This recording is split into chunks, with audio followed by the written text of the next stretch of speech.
Very good. So, from your perspective, the most impressive tanker or shipping company besides Frontline? No, I've always liked the way DHT conduct themselves in the market. It's obviously close to home because they're literally our neighbors here in Oslo. But I kind of I like extremely disciplined. A bit different than Frontline, but they have a very disciplined strategy on how they work their markets.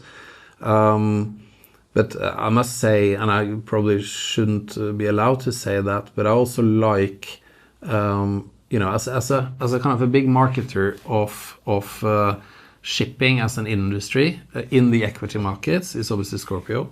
Not necessarily, in all KPIs, but by being kind of a very dynamic and outspoken company. But I think, people have kind of not really noticed what Hafnia is doing. They have a big fleet.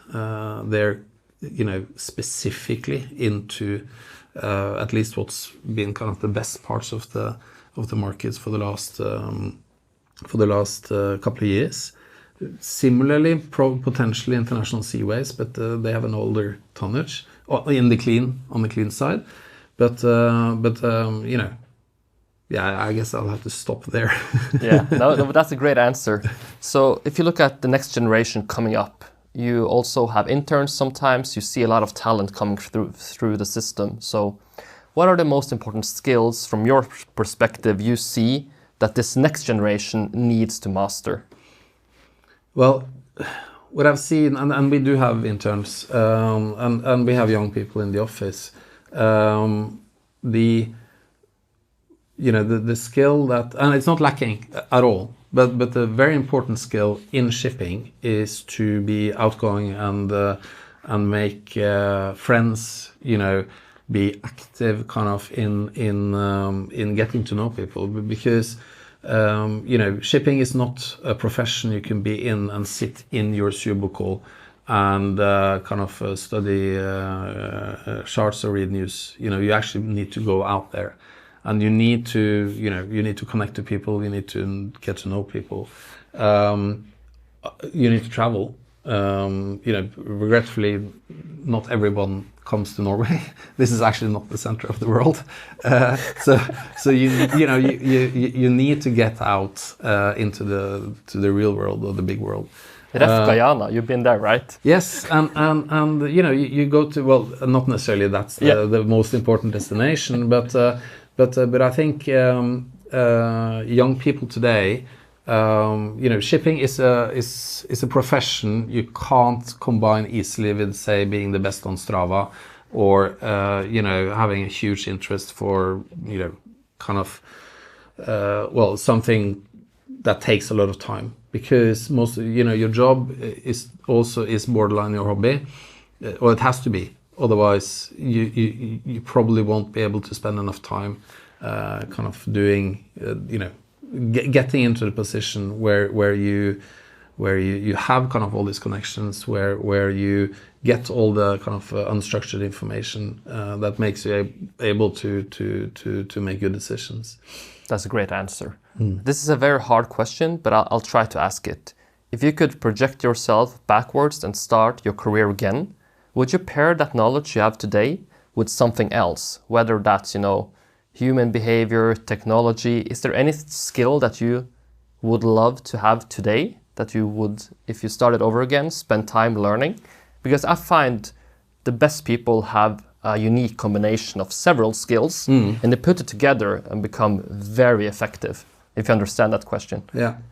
No, I not that it necessarily hinders me a lot, but I think law has become so important in this industry, and in any industry really. I'm so old that when I applied for university, going to the university there to study law was actually open. You didn't even need to. Well, you obviously need to apply, but everybody would get in.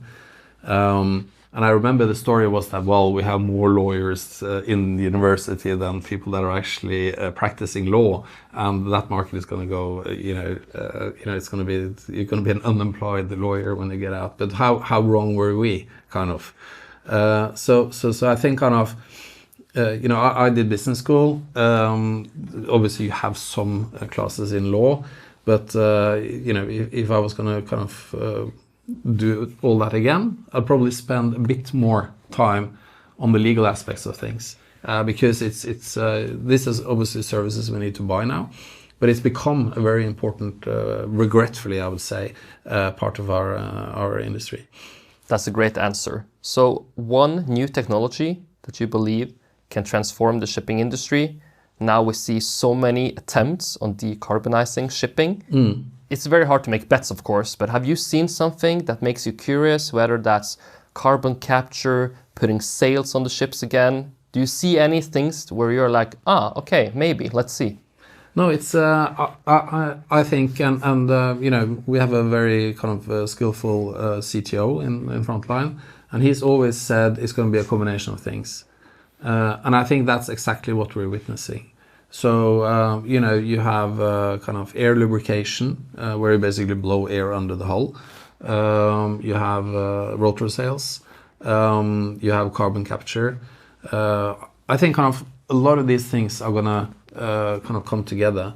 I think one realization that many people have probably had the last year is that, the green fuels, is good. Shipping is such a small part of the demand side for green fuels, being, for instance, ammonia, that, are we going to get access to it? So basically, yes, of course, having the ships are not built solely for ammonia. It's dual fuel engines. So you keep your options open. But are we going to get access to cheap green fuels in the shipping industry, competing with all the other industries that actually demand the same fuels? So this has probably put people more into the camp where, okay, let's look at all the other options we have. And then obviously ultimately you have nuclear, but and these are the things that where you make small differences. For carbon you can capture maybe 10% of the carbon you emit. Air lubrication maybe gives you 5% less consumption. Rotor sails maybe another 5%, and gradually you kind of you get there, at least within reasonable period of time. You get there, but also I think now that and Øystein is going to hate me for this, but now that LNG is kind of so cheap, you can actually look at that as dual fuel as well. So the case is maybe coming back, but I think it's a combination of things. I don't believe in one single technology, to be quite honest.